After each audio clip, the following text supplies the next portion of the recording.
कर्मी की हुई मौत।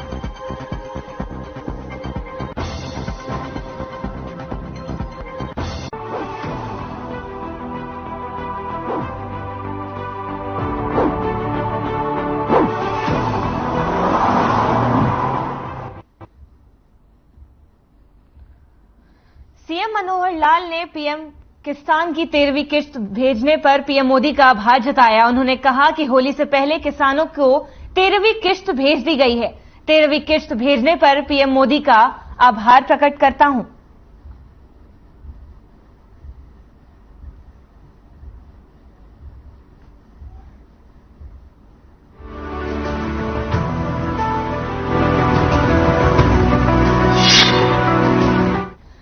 सीएम मनोहर लाल ने प्रदेश समेत देशवासियों को राष्ट्रीय विज्ञान दिवस की शुभकामनाएं दी। सीएम ने ट्वीट करते हुए कहा कि नोबेल पुरस्कार विजेता भारत रत्न डॉक्टर सीवी रमन के सम्मान में मनाए जाने वाले राष्ट्रीय विज्ञान दिवस पर वैज्ञानिकों और विज्ञान प्रेमियों को बधाई।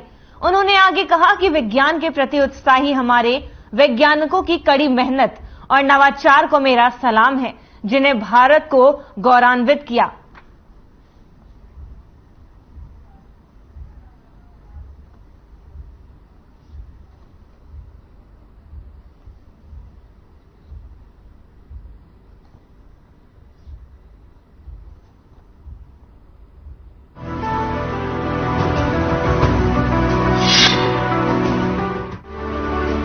राहुल गांधी ने ट्वीट करके बीजेपी को सत्याग्रह पार्टी बताया तो राहुल गांधी अनिल विज के निशाने पर आ गए। अनिल विज ने कांग्रेस पार्टी पर पलटवार करते हुए कहा कि सत्याग्रह पार्टी तो कांग्रेस ही है, जिसने देश की आजादी के बाद देश में 50 से 60 साल राज किया। विज ने कहा कि आजादी के बाद महात्मा गांधी ने कहा था कि कांग्रेस को समाप्त कर दो, लेकिन इन्होंने कांग्रेस को समाप्त न करके सत्ता हथियाई और देश पर राज किया।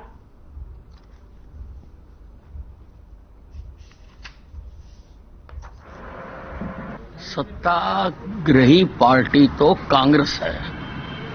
1947 में देश आजादी के बाद महात्मा गांधी जी ने कांग्रेस को कहा था कि इसको वाइंड अप कर दो, लेकिन इन्होंने वाइंड अप ना करके सत्ता हथियाई और देश पर 50-60 साल निर्बाध इन्होंने राज किया। तो सत्ताग्रही तो कांग्रेस पार्टी है।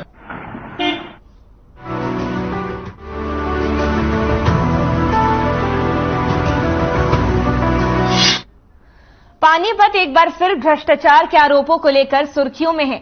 अब की बार गोहाना रोड के स्थानीय लोगों ने गोहाना रोड पर लगी स्ट्रीट लाइटों में घोटाला होने का आरोप लगाया है।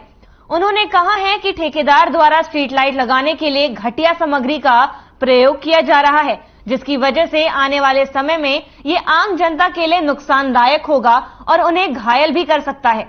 स्थानीय लोगों का कहना है कि टेंडर के हिसाब से लाइट फोन लगाने के लिए जो बैंड तैयार किया जा रहा है, उसमें 4 सूट के सरिया का प्रयोग करना होता है, जबकि ठेकेदार द्वारा अपनी मनमानी करते हुए 2 से 3 सूट के सरिया का प्रयोग कर रहे हैं।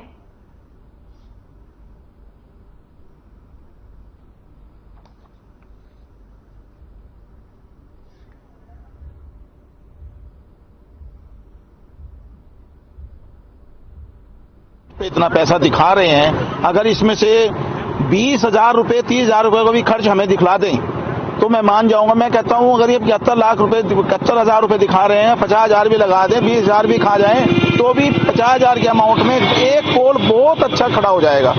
लेकिन क्या हो रहा है कि बहुत भ्रष्टाचार दिखाई दे रहा है और हमें तो लगता नहीं कि हम लोग अब सेफ हैं। ये सब हमारे टैक्सेस का पैसा है, दुकानदारों पे इतना टैक्स लाद दिया गया है। अब हम लोग समझ रहे हैं कि हम लोग क्या करें, एटलीस्ट ये हमारी जो सुविधाएं हैं ये भी हमें नहीं मिल पा रही हैं। ऑफिशियली डिमांड है, ये देख लो अपने 2 सूट का सरिया नजर आ रहा है।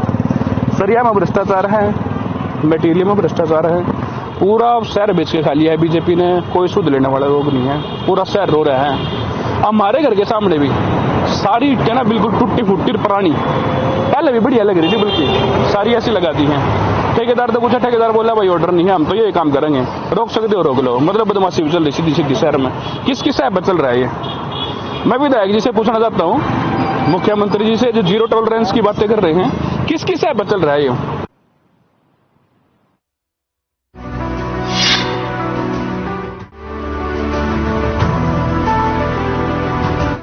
पानीपत रोहतक हाईवे पर गांव डहार के पास बने टोल टैक्स से गुजरने वाले वाहन चालकों को NHAI ने टोल टैक्स में 40% तक की राहत दी है। ये राहत रविवार से दी जा रही है। अब वाहन चालकों से 40% कम टोल लिया जा रहा है। आपको बता दें कि पानीपत से 40 किलोमीटर की दूरी पर 4 टोल टैक्स हैं। पानीपत चारों तरफ से टोल प्लाजा से घिरा हुआ है और यहां से गुजरने वाले वाहनों को भारी भरकम टोल टैक्स देकर गुजरना पड़ता है। इसके साथ ही मकड़ौली के पास बने टोल प्लाजा का टैक्स भी कम किया गया है। NHAI द्वारा दी गई इस छूट से वाहन चालकों को कुछ राहत जरूर मिलेगी।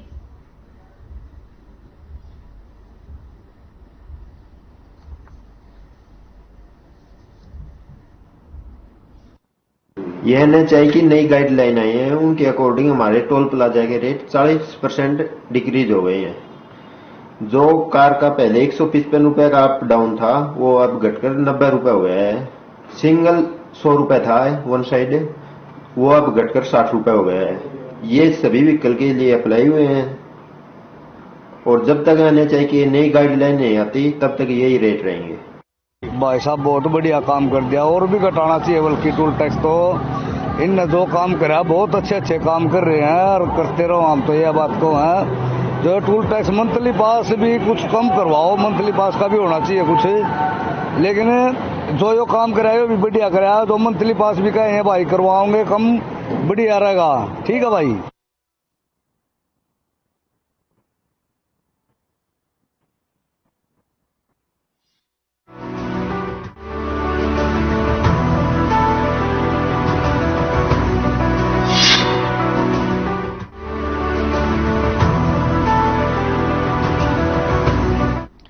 खबर करनाल से है, जहां जलवायु परिवर्तन के बीच बढ़ते तापमान के चलते गेहूं की फसल पर इसका प्रभाव को जानने के लिए और वर्तमान स्थिति पर विचार विमर्श करने के लिए केंद्र की हाई लेवल कमेटी ने गेहूं की फसल का जायजा लिया।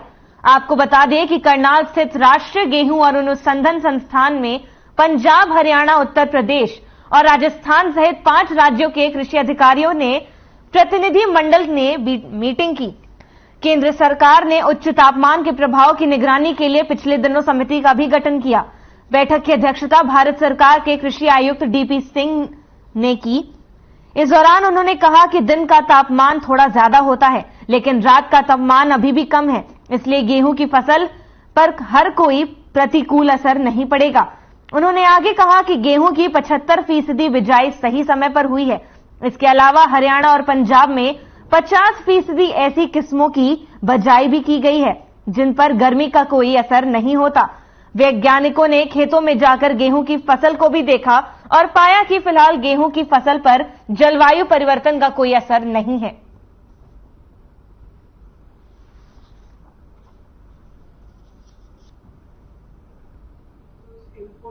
भारत सरकार ने पिछले वर्ष जो गर्मी की वजह से कुछ गेहूं के उत्पादन में कमी आई थी, उसको ध्यान में रखते हुए इस वर्ष एक जागरूकता के तहत किसानों के अंदर इसके प्रति जागरूकता रहे। अभी ऐसी कोई दिक्कत आई नहीं है, लेकिन पिछली वर्ष क्योंकि ऐसा हुआ तो इस बार ऐसा न होने पाए। अगर तापमान बढ़ता भी है तो हम समय से किसानों को क्या सूचना दें, उनको क्या तैयारी करनी चाहिए, किस तरीके से खेत में नमी बनाए रखना है, या जो भी छोटी छोटी बातों का ध्यान रख के अगर तापमान बढ़ता भी है तो उसका असर कैसे खत्म किया जा सके गेहूं की फसल से और अच्छे से अच्छा उत्पादन लिया जा सके। तो उसी के लिए ये समिति बनाई गई थी। उस समिति ने आज यहाँ पर जो 5 बड़े राज्य जहाँ गेहूं की खेती ज्यादा है, पंजाब, हरियाणा, राजस्थान, मध्य प्रदेश और उत्तर प्रदेश, उनके अधिकारियों के साथ और IMD के अधिकारियों के साथ सभी को यहाँ पे तकनीकी सत्र बुला के कि अगर ऐसा हो तो क्या किया जाए और किस तरीके से किसानों तक समय से और जल्दी से जल्दी इसकी सूचना उपलब्ध कराई जा सके। जो अनुसंधान संस्थान में भारत सरकार द्वारा गठित एक हाई लेवल कमेटी की मीटिंग हुई, जिसका विषय था strategy planning for mitigation of heat stress in wheat. उस पे 5 राज्यों के जिला और राज्य अधिकारी शामिल हुए, जिसमें पंजाब, हरियाणा, उत्तर प्रदेश, राजस्थान और मध्य प्रदेश थे। सभी लोगों ने, शोध संस्थानों ने और विभागीय कृषि के अधिकारियों ने जिसमें 2 राज्य उत्तर प्रदेश और पंजाब के डायरेक्टर एग्रीकल्चर भी शामिल थे। हमने उसके साथ अनुसंधानकर्ताओं को भी बुलाया था, ये जानने के लिए कि विभिन्न राज्यों में गेहूं की फसल की स्थिति अभी क्या है। तो हमें ये मालूम हुआ है कि अभी तक गेहूं की फसल बहुत अच्छी है और हम उम्मीद करते हैं कि जो अनुमान उत्पादन का हम लगा रहे हैं 112 मिलियन टन का, उसको हम अचीव कर पाएंगे।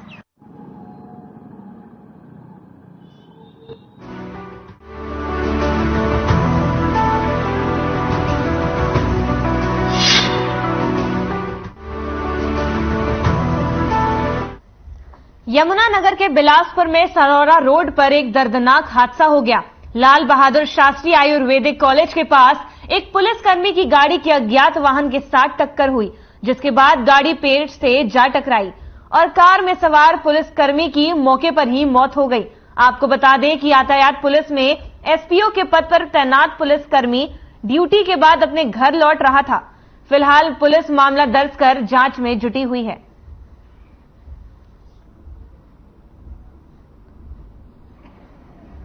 एक्सीडेंट हुआ जी, रोड एक्सीडेंट हुआ। तो सूचना क्या आई थी आपके पास? किस लिए आई थी कि चाचा जी की एक्सीडेंट हुआ जी, गाड़ी में थे जी और रात को ड्यूटी से आ रहे थे, वापस घर पे जी, ड्यूटी करके जी, और एक्सीडेंट हुआ जी रास्ते में।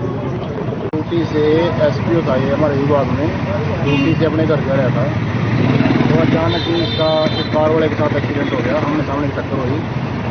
तो अभी पोस्टमार्टम करवा रहे हैं, ऐसी कार्रवाई चल रही है।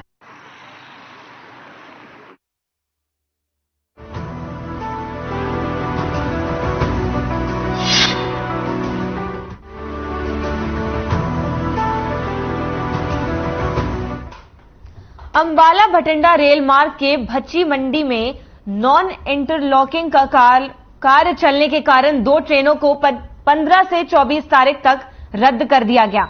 वहीं अंबाला गंगानगर के बीच में चलने वाली ट्रेन भटिंडा के लिए कैंसिल रहेगी, तो वहीं दूसरी रेलगाड़ियों को भच्चों में स्टॉपेज नहीं दिया जा रहा, उनके स्थान पर उन्हें दूसरे स्थान पर स्टॉपेज दिया जा रहा है।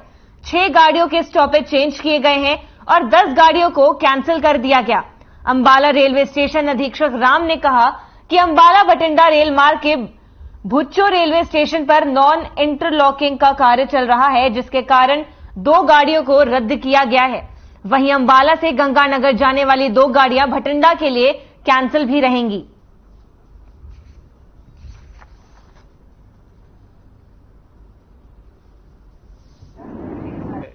नॉन इंटरलॉकिंग का कार्य चल रहा है, जिसकी वजह से हमारी जो 2 ट्रेन हैं, एक 45-25 और 45-26, ये 15 तारीख से 24 तारीख तक पूर्णतः कैंसिल रहेंगी।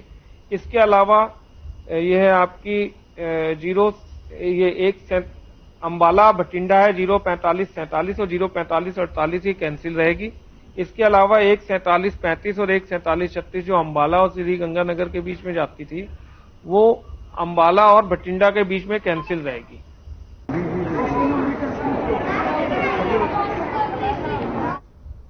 प्रदेश अध्यक्ष ओम प्रकाश धनखड़ ने कहा कि G20 की अगुवाई झज्जर जिले को मिली है और इसको लेकर 1 मार्च से गुरुग्राम में बैठक शुरू हो जाएगी। उसके बाद G20 में शामिल देशों के प्रतिनिधिमंडल सुल्तानपुर लेक, प्रतापगढ़ फार्म आदि स्थानों का दौरा कर हरियाणवी संस्कृति का लुत्फ भी उठाएंगे। ओम प्रकाश धनखड़ ने झज्जर में एक नॉलेज सेंटर के उद्घाटन के बाद पत्रकारों से बातचीत करते हुए कहा कि यह बहुत बड़ी उपलब्धि है कि हरियाणा को G20 की मेजबानी करने का अवसर प्राप्त हुआ। इसके जरिए हम G20 में शामिल देशों के प्रतिनिधिमंडल को हरियाणवी संस्कृति से रूबरू कराएंगे, साथ ही हरियाणवी मेहमान नवाजी व खान पान का नजारा भी मुहैया कराएंगे, ताकि वे अपने देशों में जाकर भारत के साथ साथ हरियाणा की संस्कृति के विषय में भी चर्चा करें और लोगों को इसकी जानकारी दें।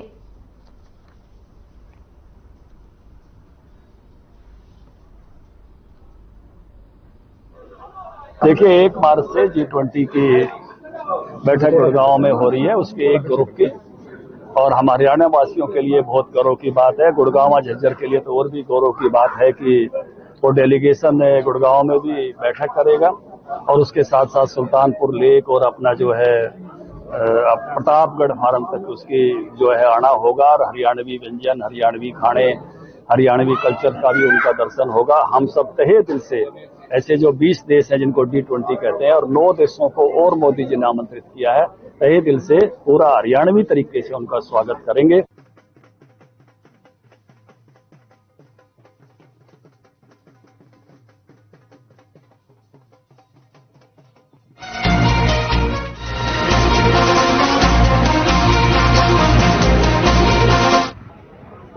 मार्च से 3 मार्च तक गुरुग्राम में G20 देशों की बैठक होनी है।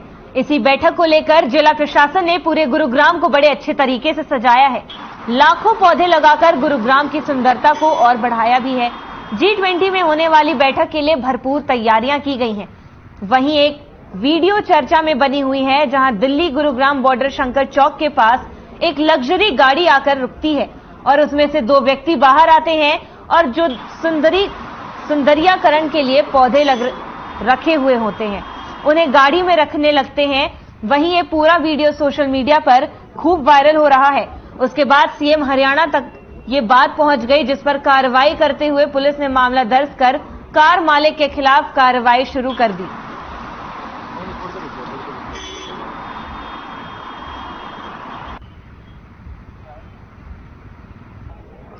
तो खबर हम आपको गुरुग्राम से बता रहे हैं, जहां पर 1 मार्च से 3 मार्च तक गुरुग्राम में G20 देशों की बैठक होनी है। इसी बैठक को लेकर जिला प्रशासन ने पूरे गुरुग्राम को बड़े अच्छे तरीके से सजाया है। लाखों पौधे लगाकर गुरुग्राम की सुंदरता को और बढ़ाया भी है। G20 में होने वाली बैठक के लिए भरपूर तैयारियां की गई हैं। वहीं एक वीडियो भी चर्चे में आ रहा है, जहां दिल्ली गुरुग्राम बॉर्डर शंकर चौक के पास एक लग्जरी गाड़ी आकर रुकती है और उसमें से 2 व्यक्ति बाहर आते हैं और सुंदरीकरण के लिए पौधे रखे हुए होते हैं और उन्हें वे गाड़ी में रखने लगते हैं। ये पूरा वीडियो सोशल मीडिया पर जमकर वायरल भी हो रहा है और उसके बाद सीएम हरियाणा तक ये बात पहुंच गई, जिस पर कार्रवाई करते हुए पुलिस ने मामला दर्ज कर कार मालिक के खिलाफ कार्रवाई शुरू कर दी।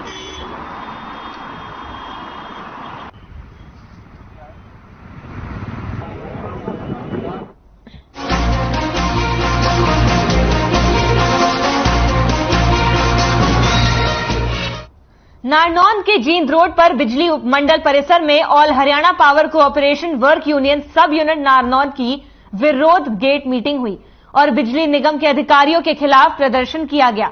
इस दौरान कर्मचारी नेता रोहताश शर्मा ने बताया कि उपमंडल अधिकारी के साथ कई बार लिखित रूप से कर्मचारियों की समस्या के बारे में बातचीत हो चुकी है, लेकिन उपमंडल अधिकारी का रवैया बहुत ही नकारात्मक रहा। कर्मचारियों की समस्या ज्यों की त्यों बनी हुई है, जिससे कर्मचारियों में काफी रोष देखने को मिला। कर्मचारी के पास काम करने के लिए औजार नहीं है और ना ही सामान ले जाने और लाने के लिए गाड़ी का प्रबंध है। कस्बे में वर्कलोड को देखते हुए स्टाफ की बहुत ज्यादा कमी है। इन मुद्दों को लेकर जब उपमंडल अधिकारी से यूनियन ने बात की तो अधिकारियों का जवाब कहीं से भी संतोषजनक नहीं मिला। साथ ही उन्होंने कहा कि अगर इन समस्याओं का समाधान नहीं किया गया तो यूनियन आंदोलन करे और भी तेज मजबूत करने का फैसला करेगी।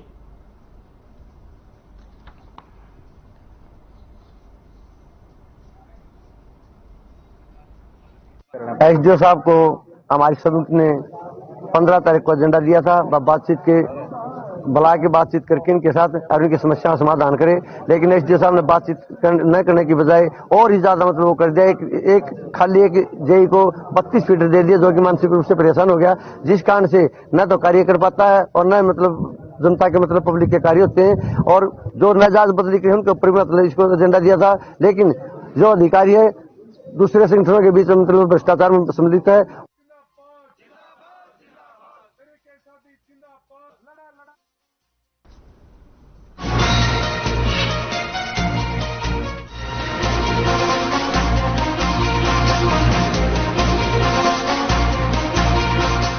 नूह हत्याकांड में शांति व्यवस्था को कायम करने के लिए बंद की गई इंटरनेट सेवाओं का असर आम नागरिकों पर पड़ रहा है। इंटरनेट सेवा बंद होने की वजह से लोगों को पेट्रोल पंप पर डीजल और पेट्रोल भरवाने में भी दिक्कत आ रही है। डिजिटल पेमेंट करने में उपभोक्ताओं को भारी परेशानियों का सामना करना पड़ रहा है। ज्यादातर सिस्टम इंटरनेट सेवाओं से जुड़ा हुआ है, इसलिए एटीएम कार्ड और ऑनलाइन पेमेंट जैसी सुविधाओं का लाभ इंटरनेट बंद होने की वजह से उपभोक्ता नहीं उठा पा रहे। दूसरी तरफ बैंकों में भी कामकाज प्रभावित हो रहा है। आपको बता दें कि इंटरनेट सेवा को 3 दिनों के लिए बंद किया गया था। आज तीसरा दिन है। रात 12 बजे तक सेवाएं बंद रहेगी। इन 3 दिनों में लोगों को काफी परेशानियों का सामना करना पड़ा।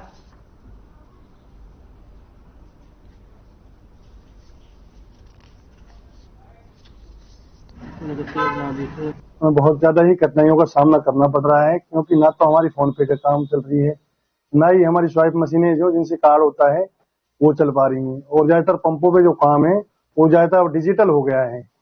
तो बहुत ज्यादा कठिनाइयों का सामना करना पड़ रहा है। ग्राहक यहाँ से परेशान होकर जा रहे हैं। बहुत ज्यादा कठिनाइयों का सामना करना पड़ रहा है। हमें नेट नहीं चलने से हमें काफी परेशानी हो रही है। पेट्रोल यहाँ पे मैं डीजल डलवाने आया हूँ गाड़ी के लिए, कार्ड से पेमेंट नहीं हो पा रही, इससे हमें अगर मेरे पास कैश नहीं होता तो प्रॉब्लम बहुत ज्यादा है। मैं हॉस्पिटल में काम करता हूँ। हॉस्पिटल में जो भी सिस्टम है, अल्ट्रासाउंड मशीन है और कुछ है, सारे फंक्शन वो सब कुछ बंद पड़ा है। इससे इतनी परेशानी हो रही है जिससे बहुत ही ज्यादा। इसका 3 दिन से यहाँ पे नेट नहीं चल रहा है, जो कि पता नहीं, ये तो मुझे नहीं पता किस वजह से नहीं चल रहा, किस वजह से। इसका सॉल्यूशन होना चाहिए बहुत ज्यादा। नेट ना चलने की वजह से सर बहुत सारी परेशानी आई पड़ी है। नेट ना चलने की वजह से पैसे नहीं डल रहे हैं, नेट ना चलने की वजह से फेसबुक नहीं चल रही है, नेट ना चलने की वजह से यूट्यूब नहीं चल रही है सर, और बहुत सारी दिक्कत आई पड़ी है। पेट्रोल नहीं, कुछ लोग डलवा रहे, कुछ नहीं डलवा रहे। अगर कैश है तो डलवा रहे, नहीं तो नहीं डलवा रहे सर।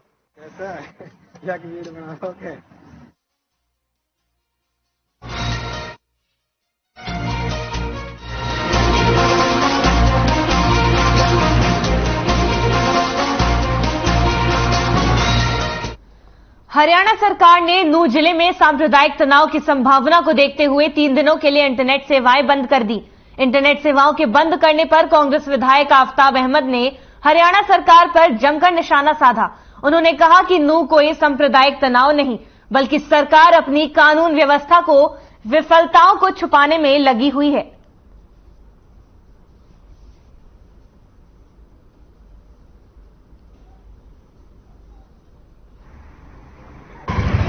कतार बढ़ाना की रैली होती है, अभय चौटाला की INLD की पदयात्रा चल रही है, राव इंद्रजीत सांसद की जनसभा होती है, तो आप मान सकते हो कि ये जब हो सकती है जब सांप्रदायिक तनाव है।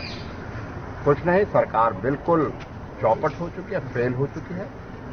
जो युवा इंसाफ मांगते हैं उन इंसाफ के बजाय उनके ऊपर मुकदमे लगाती है। ये कौन सा कानून है, कौन सा संविधान में कि प्रजातंत्र में अपना शांतिपूर्ण तरीके से अगर इंसाफ मांगना जुर्म हो गया तो ये जुर्म मेवात वालों के।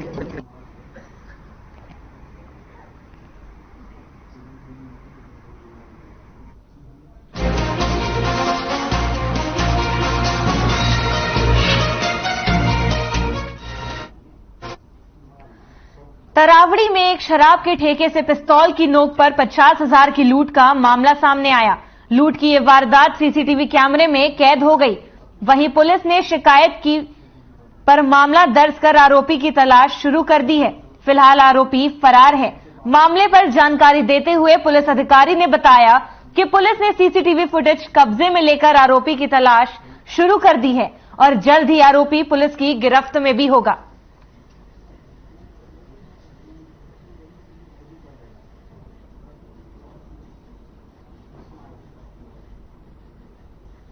मैं आराम से खाना खाने की तैयारी कर रहा था। खाना खाने इतने में एक आदमी आया हुआ आके बोले अभी रोकफोड़ की बोतल दे दे। उन्हें पैसे दिए 600 रुपये। मैंने लेके मैं वही वो रखी बोतल उठा ले, उठा कर बोतल लेकर काउंटर के पास आ गया, रख ली।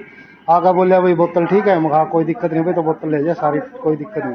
पहले उन्हें इतनी देर में अपना निकाल कर पिस्टल अपना ला दी, बोला कैश दे दे। मैं भाई पड़े ले जाए कैश।